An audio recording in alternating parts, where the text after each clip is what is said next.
నమస్తే అండి. నేను వాణి. ఈరోజు మనం పివివి సత్యనారాయణ గారు రచించిన ఆర్మీ జవాన్ల గురించి ఒక మంచి కథను విందాం. నేను క్లాస్లో అడుగుపెట్టేసరికి పిల్లలంతా గోలగోల చేసేస్తున్నారు. ఆదిత్య నికుంజ్ని కొడుతూ ఉన్నాడు.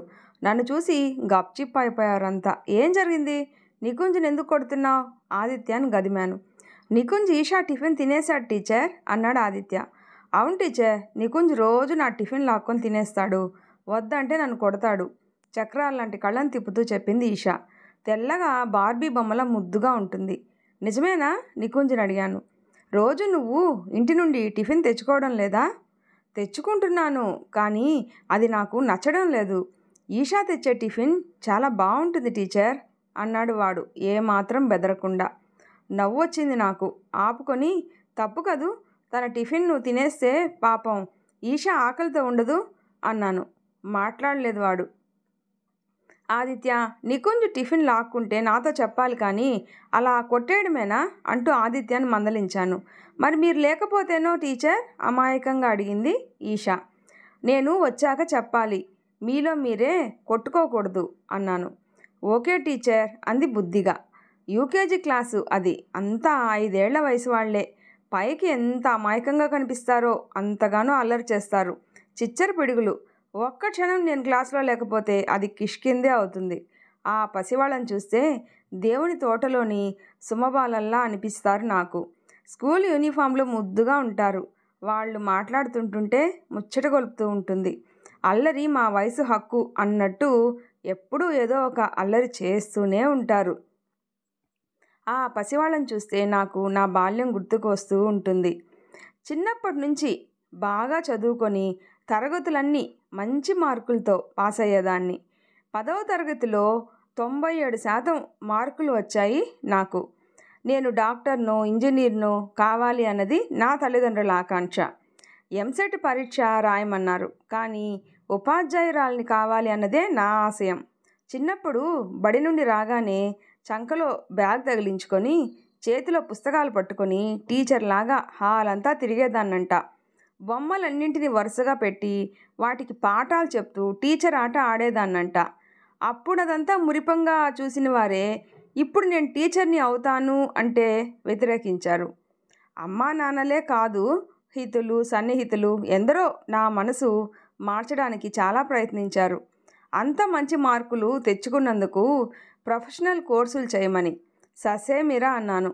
ఇంటర్ చదివి బీఈడీ చేశాను. తర్వాత పీజీ చేసి మాంటిసరీలో స్పెషల్ కోర్స్ చేశాను. టీచింగ్ మాత్రమే కాదు, చిన్నపిల్లలన్నా అమిత ఇష్టం నాకు. చాలా రోజులుగా ఆ చిన్నారుల చేత ఏదైనా ఒక ప్రాజెక్టు చేయించాలని, అల్లరి నుండి వాళ్ళ దృష్టిని మళ్లించాలని నా ఆలోచన ఉంది నాకు. ఆటలు పాటలు, డ్యాన్సులు, డ్రాయింగులు, పెయింటింగ్లు ఇవన్నీ మామూలే. వాటిని మించి ప్రత్యేకమైనది ఏదైనా ఒకటి చేయాలనేది నా తపన. వారి వయసులకు తగినవి, వారికి ఆసక్తికరంగా ఉండేవి ఏమున్నాయా అని ఆలోచించసాగాను. ఓ రోజున దినపత్రికలో లడఖ్లో సరిహద్దులో కాపలా కాసే భారత సైనికుల సాధక బాధకాలను కూర్చిన ఆర్టికల్ చదువుతూ ఉంటే వినూత్నపుట ఆలోచన ఒకటి నా బుర్రలో మెరిసింది. సైనికులు దేశం కోసమైనా అయిన వారందరికీ దూరంగా దేశపు సరిహద్దుల్లో ఉద్యోగపు బాధ్యతలు నిర్వహిస్తూ ఉంటారు. ఎల్లల్లో విపత్కర పరిస్థితుల్లో, ప్రతికూల వాతావరణంలో ఎంతో నిబద్ధతతో నిజాయితీతో తమ ప్రాణాలను పణంగా పెట్టి పహారా కాయడం వల్లనే దేశ ప్రజలు ప్రశాంతంగా నిద్రించగలుగుతున్నారు. అట్టి నిస్వార్థ సైనికుడి పట్ల చిన్నారులకు అవగాహన కల్పించి కుటుంబాలకు దూరంగా ఒంటరి జీవితాలను గడిపే వారి బోర్డంని పోగొట్టి ఉత్తేజితులను చేయడానికి ఏదైనా చేయాలి. ఆ ఆలోచన నుండి ఉద్భవించిందే అడాప్టింగ్ ఏ సోల్జర్, సైనికుడిని దత్తత తీసుకోవడం. చిన్నారుల చేత సరిహద్దుల్లోని సైనికులకు లేఖలు రాయించడం. యూకేజీ పిల్లలు, వాళ్ళకి ఇంకా ఉత్తరాలు రాయడం రాదు, వాళ్ళ బదులు నేనే రాసి పెట్టాలి అనుకున్నాను. ఓ రోజున సైనికుడి ప్రాముఖ్యత, దేశానికి అతను చేసే నిస్వార్థమైన సేవ, శత్రువుల బారి నుండి దేశాన్ని రక్షించేందుకు నిరంతరము అతను పడే శ్రమ, కష్టనిష్ఠూరాలను గూర్చి పిల్లలకు వివరించాను. భారతీయ సైనికుడి బహుదారి సాహసం గూర్చి కథలుగా చెప్పాను. ప్రతి పౌరుడు భరతమాత కోసం చేయవలసిన త్యాగం గురించి కూడా చెప్పాను.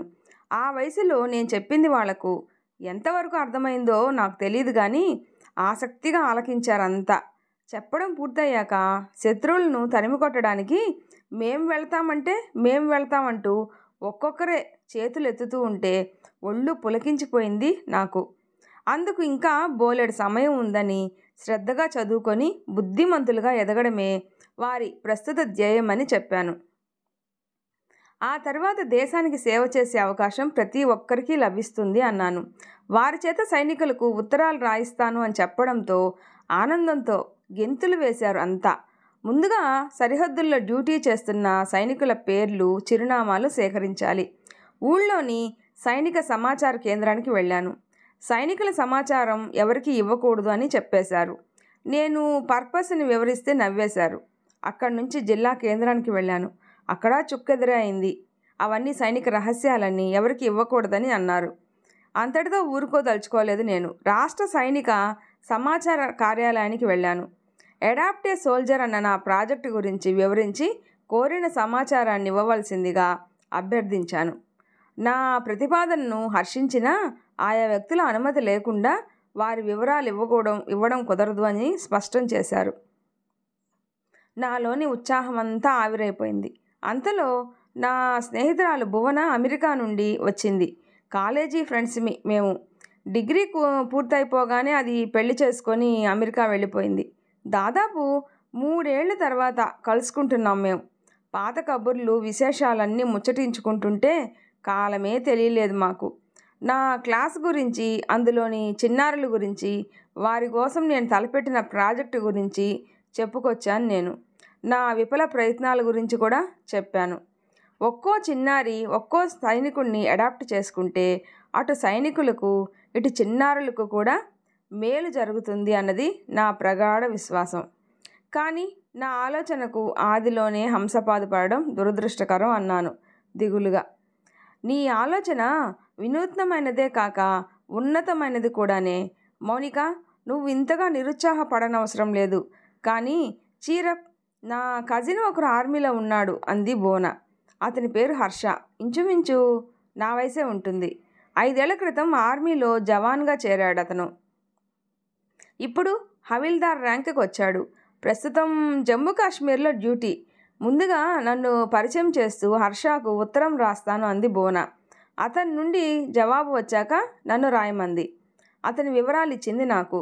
దేశ సరిహద్దుల్లో పనిచేసే సైనికుల పోస్టల్ చిరునామా 56 APO అట. అది ఆర్మీ పోస్టాఫీస్ అని, అక్కడి నుండి వివిధ ప్రాంతాల్లోని సంబంధిత వ్యక్తులకు ఉత్తరాలు బట్వాడా అవుతాయని వివరించింది.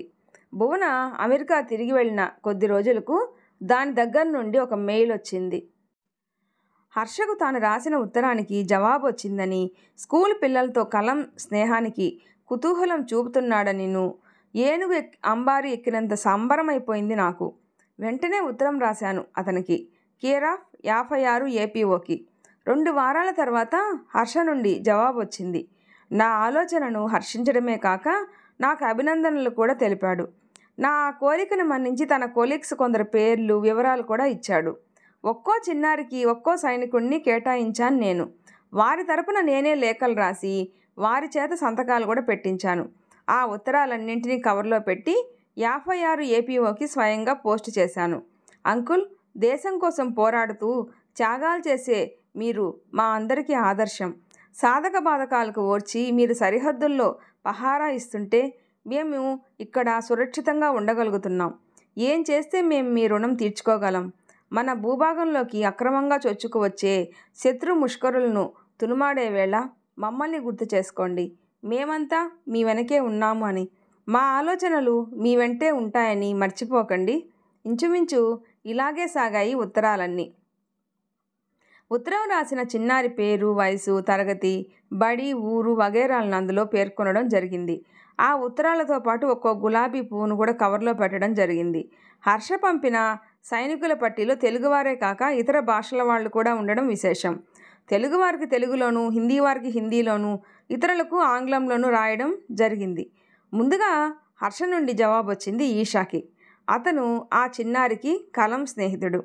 పాపకు ఆశీస్సులు తెలుపుతూ ఆమె చదువు గురించి, హాబీల గురించి తెలుసుకోవాలి అన్న కుతూహలాన్ని వ్యక్తం చేశాడు అతను. మిలిటరీ జవాన్ల దైనందిక జీవన విధానం గురించి కొన్ని విశేషాలు రాశాడు. ఆ లేఖను అందుకున్న ఈషా సంతోషానికి మేరలేదు.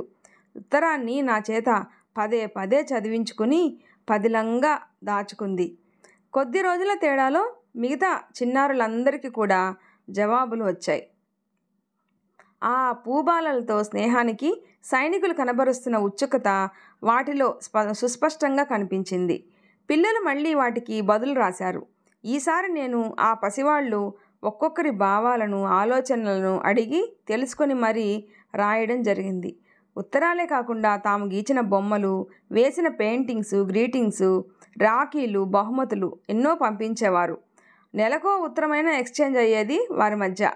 చిన్నారుల లేఖలు, పెయింటింగ్సు, బహుమతులు, స్కూలు, స్నేహితులను గూర్చిన విశేషాలు తమలో నూతన ఉత్సాహాన్ని నింపుతున్నట్టు, ఇంటికి దూరంగా ఉన్నాము అనే భావనను మరుగున పడేస్తున్నట్టు సైనిక మిత్రులు రాస్తూ ఉంటే ఆనందంగా ఉండేది నాకు.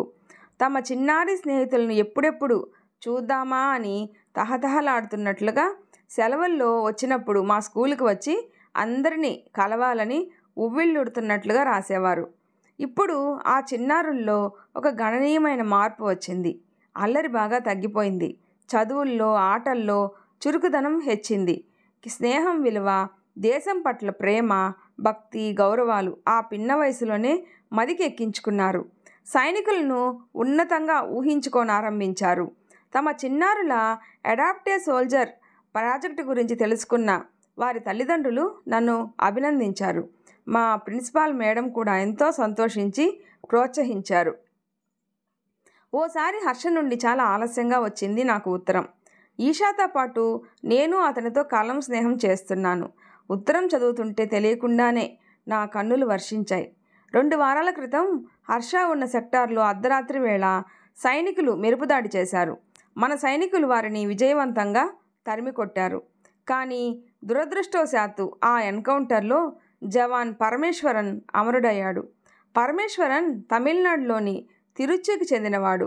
చిన్నారి అఖిల దత్తతకు తీసుకున్న కలం స్నేహితుడు. పరమేశ్వరన్ ఇక లేడు అన్న నిజాన్ని ఆ చిన్నారి తట్టుకోలేదని, ఆమెకు చెప్పొద్దని, ఇకపైన అతని పేరుతో తానే ఉత్తరాలు రాస్తానని సూచించిన హర్ష యొక్క మనోపరిపక్వతను, సున్నితమైన మనసును హర్షించకుండా ఉండలేకపోయాను నేను. నాకు రాసే ఉత్తరాలలో హర్ష వెలిబుచ్చే భావాలు, భావోద్వేగాలు నన్ను ఆకట్టుకోవడంతో, మా ఆలోచనలు కలవడంతో మా మధ్య సాన్నిహిత్యం ఏర్పడింది. నాకు తెలియకుండానే నా ఆలోచనలు అతని చుట్టూ పరిభ్రమించేవి. నన్ను కలవాలని ఉంది అని రాశాడు హర్ష ఓసారి. త్వరలో మా స్కూల్ డే రాబోతుంది. దానికి మా క్లాస్ చిన్నారులు కొందరికి డ్యాన్స్ ప్రోగ్రాంకి తర్ఫీదిస్తున్నాను. ఆ సమయానికి వస్తే ఆ చిన్నారుల నృత్య ప్రదర్శనను కూడా తిలకించవచ్చు అని రాశాను. వెంటనే సెలవుకు అప్లై చేసినట్టు రాశాడు ఎగ్జైటింగ్గా. అతని రాక నా మదిలో అస్పష్టంగా కదలాడుతున్న ఊహలకు ఓ రూపం కల్పించనారంభించింది. అంతకు మునుపు హర్ష గురించి బోన చెప్పిన సంగతులు కూడా నన్ను కొంచెం ప్రభావితం చేశాయనే చెప్పాలి. అతని మనసేమిటో అతని లేఖల్లో తెల్లమవుతున్నా, తీరా నేను బయటపడితే ఎలా స్పందిస్తాడో అన్న భయం. ఒకవేళ అతను సుముఖంగా ఉన్నా నా అభీష్టం ఎంతవరకు నెరవేరుతుంది అన్న సంశయము కూడా నన్ను వెంటాడుతుంది. చదువు, ఉద్యోగాల విషయాల్లో అమ్మా నాన్నల మాటను చెల్లనివ్వలేదు నేను. ఇప్పుడు వాళ్ళు నా మనోభిష్టానికి విలువిస్తారా అన్నది పెద్ద ప్రశ్నార్థకమైంది. సెలవు మంజూరైందని, నెల్లాళ్ల సెలవుల్లో వస్తున్నానని హర్ష దగ్గర నుండి ఉత్తరం రావడంతో చిన్నారుల్లో హుషారు కలిగింది. అతనికి ఇవ్వడం కోసమని డ్రాయింగులు, పెయింటింగులు వేయడానికి ఉపక్రమించారు. వేస్ట్ మెటీరియల్తో బొమ్మలు అవి చేయడం నేర్పించాను. కొందరు ఆ విధంగా అతని కోసం వివిధ వస్తువులను తయారు చేయడానికి పూనుకున్నారు. హర్ష రాక క్లాసులో గొప్ప చైతన్యాన్ని, ఉత్సాహాన్ని నింపింది. డీడే సమీపిస్తుంటే నా గుండె అలజడి హెచ్చింది. హర్ష విషయం అమ్మా నాన్నలకు ఎలా చెప్పాలో తెలియడం లేదు. ఎంత విశాల దృక్పథం గలవారైనా ఓ సైనికుడి చేతిలో తన కూతుర్ని పెట్టడానికి ఎంతమంది తల్లిదండ్రులు ముందుకు వస్తారో తెలియదు. నా డైలమా గురించి బోనతో ఫోన్లో మాట్లాడాను.